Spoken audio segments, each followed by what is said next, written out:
Comment avoir plus d'abonnés en 2022? C'est ce qu'on va voir dans cette vidéo. Je vais te montrer une stratégie en 7 étapes pour faire décoller ta chaîne. Le but, ça va être de créer des vidéos, mais pas n'importe lesquelles parce qu'on n'est plus au tout début de YouTube. Et ça a des avantages et des inconvénients. Bien entendu, dans les avantages, il y a le fait qu'il y ait plus de spectateurs sur YouTube, ce qui fait que tu peux développer une communauté plus rapidement qu'avant. Et en plus de ça, une communauté qui peut être bien plus grande. Mais au contraire, dans les inconvénients, il y a aussi plus de créateurs, il y a aussi plus de concurrence sur YouTube et il faut se démarquer. Donc c'est pour ça que dans cette vidéo, je vais te montrer les 7 étapes pour profiter des avantages et développer ta propre communauté cette année. Allez, on commence tout de suite. C'est parti. On se retrouve sur mon écran pour la première étape qui est trouver une idée de vidéo. Avant même de créer ta vidéo, faut s'attarder sur le concept. Quelle vidéo tu as envie de créer, que ce soit l'idée et le format. Là, tu peux voir qu'on se retrouve sur les stats d'une de mes vidéos qui a fait un peu plus de 60 000 vues. Et le titre de cette vidéo, c'est les 7 erreurs que font les youtubeurs débutants. Par rapport aux autres vidéos de ma chaîne, les 7 erreurs, c'est un concept qui prend un petit peu à contre-pied ce que je fais normalement parce que normalement, je me concentre sur les choses, les bonnes actions, les bonnes pratiques à faire sur sa chaîne. Là du coup c'est beaucoup plus focus sur les erreurs à ne pas commettre et c'est du coup l'idée vers laquelle je suis parti. La deuxième chose à penser, c'est le format de ta vidéo. Qu'est-ce que tu as envie de faire? Est-ce que tu as envie de te filmer en facecam comme je peux le faire actuellement? Est-ce que tu as envie de montrer ton écran? Est-ce que tu as envie de faire les deux en même temps? Est-ce que au contraire, tu n'as pas du tout envie de montrer ton visage et tu vas plutôt partir sur une voix off et tu vas illustrer? Si tu illustres, comment tu illustres? Est-ce que tu vas illustrer avec un fond blanc, avec une main qui dessine? Par exemple, ça je l'ai pas mal fait sur ma chaîne YouTube. Est-ce que tu vas illustrer en montrant des vidéos? Il y a plein de choses que tu peux faire et il faut vraiment réfléchir à ça en amont. Alors pour exemple, je vais te montrer sur cette vidéo, je suis parti en fait sur le fait de pas montrer mon visage, j'ai juste enregistré ma voix et ensuite j'ai mis des vidéos libres de droit, ça va être des vidéos qu'on appelle de stock footage et je te montre du coup à l'écran à quoi ça ressemble. Tu vois, il y a des images qui passent, il y a des animations aussi et il peut y avoir ma voix qui est en fond. Alors là pour le coup j'ai coupé le son parce que sinon je vais parler en même temps, mais c'est pour que tu te rendes compte du format, il y a des images qui passent, il y a des titres qui se mettent à l'écran et en même temps il y aura ma voix, tu peux aller voir la vidéo si aussi ça t'intéresse. Maintenant que tu as un concept et un format de vidéo en tête, la deuxième étape, ça va être de faire cliquer le spectateur. Ça passe par deux choses. La première, c'est le titre de ta vidéo et la deuxième chose, c'est la miniature. La plupart du temps, ce que tu veux réussir à faire, c'est avoir une miniature qui est accrocheuse, qui permet de capter le regard et l'attention du spectateur. Et quand cette personne va voir ta miniature, ensuite, elle va décider de lire ton titre. Donc là, il faut avoir vraiment un titre irrésistible pour que la personne puisse pas résister et ait envie vraiment de cliquer sur ta vidéo pour la visionner. Alors je reprends pour exemple la vidéo de tout à l'heure, le titre tu peux voir c'est les 7 erreurs que font les youtubeurs débutants et ensuite j'ai mis se lancer sur YouTube en 2022 et pour la miniature, alors je sais pas si c'est la meilleure miniature du monde, je te la montre quand même, c'est celle-ci. J'ai mis 7 erreurs en gros, le logo de YouTube aussi et on peut comprendre qu'au milieu c'est le nombre d'abonnés qui baisse. Je voulais vraiment illustrer ce que ça peut coûter à un youtubeur de faire ces erreurs. Alors que ce soit pour la miniature ou le titre de ta vidéo, je te conseille vraiment de prendre du temps parce que ça va déterminer ton taux de clic par impression. Et c'est vraiment important d'avoir le taux de clic par impression le plus élevé possible. Moi sur cette vidéo, j'ai vraiment un taux de clic qui est très moyen pour le coup. Tu vois, si il avait vraiment été bon, il y aurait une petite flèche verte comme ça. Mais ça reste une vidéo qui a quand même bien performé. Alors je sais que beaucoup d'entre vous se concentrent sur la miniature mais très peu sur le titre. Je m'explique, c'est assez rare qu'un créateur prenne 30 minutes, 1 heure de son temps pour vraiment écrire par exemple 10, 15, 20 titres et prendre beaucoup de temps pour décider quel titre est le meilleur. Alors tu me diras peut-être le contraire en commentaire si toi c'est ce que tu fais, mais je sais que c'est assez rare que la plupart du temps on expédie ce titre en 5-10 minutes et pourtant comme j'ai pu te le montrer c'est extrêmement important de prendre du temps sur le titre et notamment parce que si tu fais une vidéo qui peut potentiellement bien se référencer sur YouTube, faut vraiment prendre le temps sur les mots-clés pour référencer au mieux ta vidéo et qu'elle soit trouvée sur YouTube si elle est recherchée par des spectateurs. Troisième étape, ça va être de faire des vidéos longues. Les deux statistiques les plus importantes et les plus récompensées par l'algorithme YouTube, c'est le taux de clic, c'est ce qu'on vient de voir juste avant, et la deuxième chose, c'est la durée de visionnage. C'est super important d'avoir une durée de visionnage la plus élevée possible et ça passe aussi par la durée de ta vidéo. Réussir à garder les spectateurs tout au long d'une vidéo, c'est pas facile et d'autant plus quand ta vidéo est longue. Si tu fais une vidéo de 5 minutes, réussir à garder les spectateurs, c'est pas si compliqué que ça, même si c'est déjà pas facile. Par contre, si maintenant tu commences à faire une vidéo de 15, 20, 30 minutes, ça devient un tout autre défi et c'est vraiment compliqué de garder les spectateurs. Pourtant, c'est une compétence qui s'apprend, faut réussir à faire pas mal de choses, notamment sur l'histoire de ta vidéo, la structure de ta vidéo, mais aussi sur le montage, c'est ce qu'on va voir juste après. Alors je te montre à l'écran une vidéo que j'ai fait il y a pas longtemps, qui est une interview avec un autre YouTuber, et c'est une vidéo qui dure plus de 27 minutes, donc quasiment 30 minutes. Et là tu peux voir la courbe de rétention d'audience et on se rend compte que à 25 minutes de vidéo, c'est-à-dire quasiment toute la vidéo, il y a que 14% des gens qui sont restés. C'est à la fois pas forcément beaucoup de monde et à la fois beaucoup parce que c'est pas facile de garder l'attention pendant 25 minutes de spectateurs. Mais ça, c'est vraiment récompensé par l'algorithme YouTube. C'est vraiment super important de réussir à faire les vidéos les plus longues possibles tout en gardant l'audience. Je sais que c'est pas une balance qui est très facile, mais comme j'ai pu te le dire, c'est quelque chose qui s'apprend et c'est ce qu'on va voir dans la prochaine étape. Numéro 4, avoir un montage dynamique. Si tu crées une vidéo où tu es complètement immobile pendant par exemple 20 minutes, bien entendu, ça va être compliqué d'avoir une durée de visionnage élevée. Par contre, si tu commences à travailler ton montage en coupant déjà les parties où t'as pas forcément été très performant, où il y a des gros blancs, où tu sais pas quoi dire, ça va être beaucoup mieux. Mais aussi si tu ajoutes d'autres éléments, par exemple de la musique, des bruitages, des vidéos libres de droit, des stock footage, je vais te montrer, c'est exactement ce que j'ai fait dans cette vidéo. Il y a des titres aussi du coup qui apparaissent à l'écran, des vidéos libres de droit comme ça où tu peux voir une personne qui est en train de par exemple de travailler ou faire des choses. Là il y a plus des animations où tu vois carrément une chaîne YouTube, un compteur d'abonnés qui est en train de monter et la vidéo qui défile.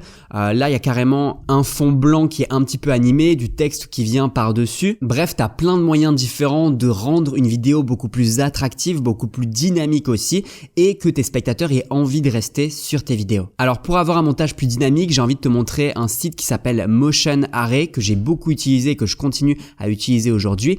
Et d'ailleurs pour cette vidéo, c'est de Motion Array que j'ai pris tous ces stock footage, les vidéos libres de droit que tu peux voir et aussi ces animations. Tu vois, il y a une vidéo qui arrive à l'écran, tu vas voir qu'il y a le lecteur qui est en train de défiler, le nombre d'abonnés aussi et j'ai pu mettre mon logo, mettre le titre d'une vidéo et ça permet de mieux illustrer ce que je dis dans la vidéo. Motion Array, c'est une librairie qui te permet d'avoir plein de choses à la fois comme des vidéos libres de droit, c'est ce qu'on a vu juste avant, des bruitages, on appelle aussi ça des sound effects, des musiques libres de droit et aussi des templates et des presets, notamment si tu utilises des logiciels de montage comme la suite Adobe, Final Cut Pro ou DaVinci Resolve. Moi du coup j'utilise Adobe Premiere Pro et ce que tu as pu voir ici c'est en fait un template, c'est pas moi qui ai fait directement tout ça à l'écran, j'ai juste utilisé un template, je l'ai téléchargé et je l'ai directement mis sur mon logiciel de montage. T'as plein de stock footage, donc de vidéos que tu peux utiliser et t'as aussi des filtres pour directement filtrer. Par exemple, tu as envie d'avoir des vidéos libres de droit qui parlent de sport, tu peux juste cliquer dessus et ça te les mettra. Voilà, comme tu peux voir, il y a un peu de tous les sports. Et puis par exemple, pour tout ce qui est template, donc c'est les modèles à directement glisser sur ton logiciel de montage,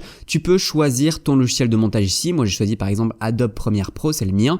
T'as aussi Final Cut Pro, DaVinci Resolve et compagnie. Et du coup, tu peux aussi choisir par filtre. Par exemple, si tu as envie d'avoir des titres, tu peux avoir plein de différents titres à utiliser directement. Je te montre par exemple sur cette vidéo.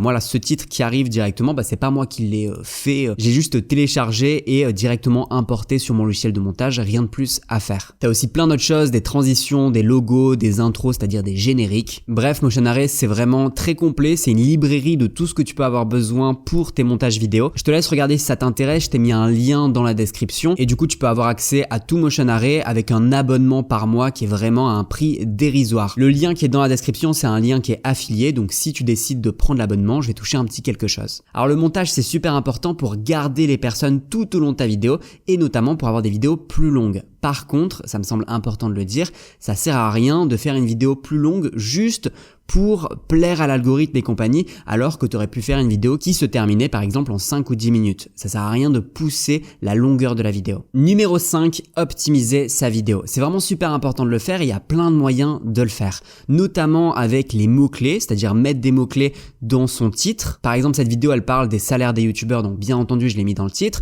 mais je l'ai aussi mis dans la description. Soignez la description. description, mettre un chapitrage, c'est ce que je fais ici, tu vois, se repérer dans la vidéo. Je mets des time codes, c'est-à-dire le minutage, tu vois, exact de la vidéo et un titre qui explique ce qui se passe à ce moment précis de la vidéo. C'est important d'en mettre un, notamment parce que c'est montré aussi directement sur Google. Par exemple, là, tu vois, j'ai mis comment faire de l'escalade. On descend un petit peu, on a des vidéos YouTube et tu vois 7 temps forts dans cette vidéo. Donc le chapitrage est montré directement aussi sur Google. Là, tu vois qu'on voit tout le chapitrage. Tu peux aussi mettre des hashtags dans ta description, tu vois, hashtag YouTube, hashtag statistiques et compagnie. Là, je peux te montrer sur cette vidéo, on a hashtag erreur et YouTube. En fait, ça se montre ici, juste au-dessus du titre. Et puis, dernière chose, c'est les tags quand je descends un petit peu. Alors moi, j'ai un outil qui s'appelle TubeBuddy que je te recommande souvent et que je vais te mettre aussi dans la description si tu as envie de l'installer. C'est un petit plugin qui s'installe et qui te permet de te montrer plein de tags que tu peux directement utiliser. Si je clique n'importe où sur un tag, ça va me le mettre ici dans les tags de la vidéo. Sixième étape, c'est de se différencier. Alors là, c'est vraiment important parce que, comme j'ai pu te le dire, aujourd'hui sur YouTube, il y a de plus en plus de spectateurs, mais il y a aussi de plus en plus de concurrence. Et ça commence à devenir important de se différencier. Ça dépend aussi de ta thématique, s'il y a beaucoup de gens ou pas, et est-ce que c'est vraiment saturé ou pas vraiment. Quoi qu'il en soit, pour se différencier, il y a plusieurs moyens. Il y en a 3 principaux que je vais te présenter maintenant. Le premier, c'est d'être meilleur que la concurrence. C'est pas forcément facile d'être meilleur que la concurrence parce que certes, t'arrives après, donc tu peux voir ce que le marché fait, ce que les concurrents font actuellement et arriver peut-être avec une meilleure idée ou avec un contenu qui est plus chiadé, une forme et un fond qui est peut-être meilleur, mais c'est pas forcément facile. Le deuxième moyen, c'est via sa personnalité. Donc là, il n'y a pas grand chose à faire parce que, en fin de compte, dès qu'on est devant la caméra et en train de parler, on est déjà en train de montrer sa personnalité. Je suis sûr que ça t'est déjà arrivé, que ça t'arrive encore aujourd'hui, de tomber sur certains youtubeurs et avec certains tu vas vraiment pas accrocher et avec d'autres beaucoup plus. C'est moi ce qui m'arrive aussi quand je regarde du contenu sur YouTube. Avec des personnes ça passe pas vraiment alors que pourtant ils disent pas forcément des choses bêtes ou ils sont pas forcément incompétents, mais c'est juste que ça matche pas. C'est comme dans la vraie vie, avec certaines personnes ça marche pas vraiment. C'est la même chose sur YouTube et juste en créant des vidéos tu vas déjà montrer ta personnalité, même si sur les toutes premières vidéos c'est beaucoup plus compliqué parce que on a déjà cette peur un petit peu, on est face à une caméra, donc clairement montrer toute sa personnalité c'est compliqué pour les premières vidéos. Mais plus t'en fais, plus tu montres ta personnalité et parmi les spectateurs, il y a des gens avec qui ça va matcher, ça va accrocher et les gens vont avoir envie de s'abonner à toi plutôt qu'à une autre chaîne, même si c'est une chaîne qui est plus grosse. Et pour certaines personnes, ça ira pas vraiment et ils vont regarder ta vidéo et ils vont partir au bout d'un moment. C'est pas forcément très grave non plus. Le troisième moyen, c'est d'être plus spécifique dans ta thématique. La plupart du temps, quand on commence sur YouTube, on se place dans une thématique assez large. Ça vaut le coup, notamment au début, de se placer volontairement dans une thématique beaucoup plus spécifique parce que ça te permet de te différencier et ça te permet de parler de quelque chose de beaucoup plus petit aussi et il y aura moins de concurrence. Tu peux aussi, par exemple, avoir une philosophie un petit peu différente de ce que tes concurrents font.